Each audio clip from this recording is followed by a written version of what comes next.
Reporting कर रहे हैं। इस समय आशुतोष बिजनौर से हमारे साथ जुड़ रहे हैं।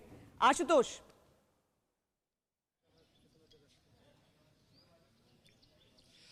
श्वेता, जब चूंकि सुबह से हम तस्वीरें दिखा रहे हैं कि लोकतंत्र का जो सबसे बड़ा पर्व है और उस पर्व की तस्वीरें सीधे बिजनौर से, और सबसे दिलचस्प बात यह कि 7 बजे से मतदान होना था। मैं यहां खड़ा हूं 5:30 बजे से, और 5:45 बजे मैंने देखा कि 8 से 10 एक एक करके लगातार मतदाता धीरे, और हर उम्र के, चाहे वो युवा हो, चाहे वो बुजुर्ग हो, पुरुष हो, महिलाएं हों, वो लगातार इन बूथों पर आते रहे। उन्हें लगा कि शायद 6 बजे से मतदान होना है, तो वो कहीं ना कहीं जोश था, वो जो उत्सुकता होती है वोटरों में। और चूंकि लोकसभा चुनाव है, सबसे बड़ा चुनाव है, इस बीच जो महागठबंधन के उम्मीदवार हैं वो भी, क्योंकि जो 3 उम्मीदवार हैं यहाँ पर, नसीमुद्दीन सिद्दीकी, इसलिए कहते हैं कि इस सीट पर त्रिकोणीय मुकाबला हो सकता है कि गठबंधन के उम्मीदवार जो हैं, उसके साथ साथ कांग्रेस ने नसीमुद्दीन सिद्दीकी को उतारा है, बीजेपी की ओर से पहले यहाँ पर कद्दावर जो सांसद हैं।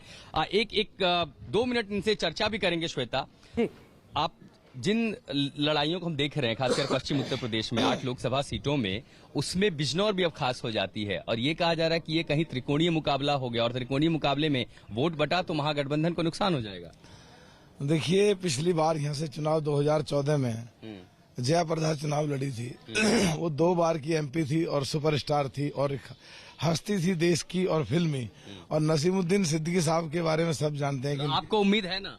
किस चीज आपको उम्मीद है? नहीं, हमें बिल्कुल ये उम्मीद है कि पिछली बार कांग्रेस और आरएलडी दोनों मिलके 24,000 थी, अब के 7-8 हजार पे रहेगी। चलिए, इससे ज्यादा आज के दिन, आज मतदान का दिन है, इससे ज्यादा नहीं, लेकिन हम सीधे तस्वीरें दिखाएंगे अपने तमाम दर्शकों को बिजनौर में कि जितने भी बूथ हैं, हर पोलिंग स्टेशन पर जितने भी बूथ हैं, हर बूथों के बाहर लंबी कतारें। मतदाताओं का जोश था कि समय से पहले ही पहुंच गया, और ये लंबी कतारें। और मैं आपको बताऊं कि ज्यादातर, क्योंकि गर्मी का मौसम है, तापमान 38 डिग्री के ऊपर तक चला जाएगा, इसलिए ये हो सकता है कि 11 से 12 बजे तक ज्यादातर मतदाता इन बूथों पर हों। लेकिन जैसे जैसे तापमान बढ़ेगा, हो सकता है कि 12 से लेकर के 2 बजे, 2:30 बजे तक में मतदान की रफ्तार भी सुस्त हो। तो जो भी यहां पर तस्वीरें होंगी पूरे बिजनौर में, हम आपको अपडेट देते रहेंगे। श्वेता जी, शुक्रिया आशुतोष। दरअसल नसीमुद्दीन सिद्दीकी कांग्रेस की तरफ से यहां से चुनाव लड़ रहे हैं। आपको बता दें कि 30% मुस्लिम मतदाता हैं बिजनौर में, लेकिन एक बार एक मुस्लिम कैंडिडेट ने जीत हासिल की थी, और नसीमुद्दीन सिद्दीकी कांग्रेस के टिकट पर,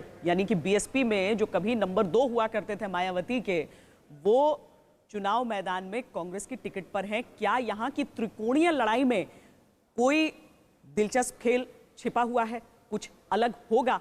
क्योंकि कुल जो 8 सीटें हो रही हैं यहाँ पर पश्चिमी उत्तर प्रदेश की, खासकर वहां पर केवल 2 सीटें हैं जहां पर सीधे सीधे हम समझ सकते हैं कि बीजेपी और आरएलडी के बीच, यानी महागठबंधन के बीच मुकाबला है, जहां पर कांग्रेस ने अपना कैंडिडेट नहीं रखा हुआ है। लेकिन हम आपको लगातार अलग अलग जगहों की तस्वीरें भी दिखा रहे हैं। आंकड़े हमने आपको दिखाए थे, अब अगली जगह की तस्वीर भी हम आपको दिखाते हैं, क्योंकि वोटिंग के लिए लोग बहुत उत्साह में पहुंच रहे हैं।